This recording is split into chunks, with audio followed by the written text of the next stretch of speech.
Ayan, good morning sa ating lahat. May 21, 2023. Ayan, dahil birthday ng aking anak, si Eunice. At saka yung Kuya Rap niya. At saka yung pinsan niya, si Jisame. Ayan, nagkakatay kami ng... naglilitson kami ng baboy.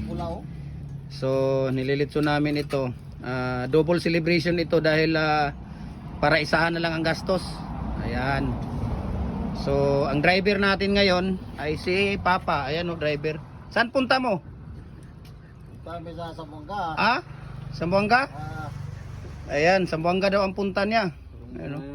Patutan. Matal kami ng Juan. Ayan. Tapos ang ship cook natin, ayan, si Kuya Loloy. Ay, pakita ka.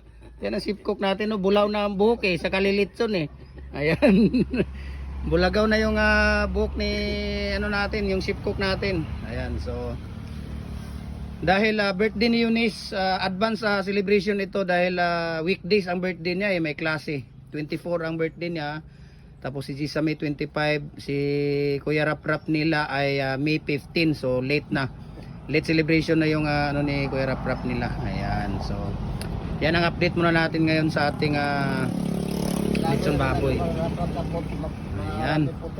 So God bless sa inyong tatlo at sana marami pang biyaya at marami pang blessings na darating sa inyo. God bless us all. Bye bye.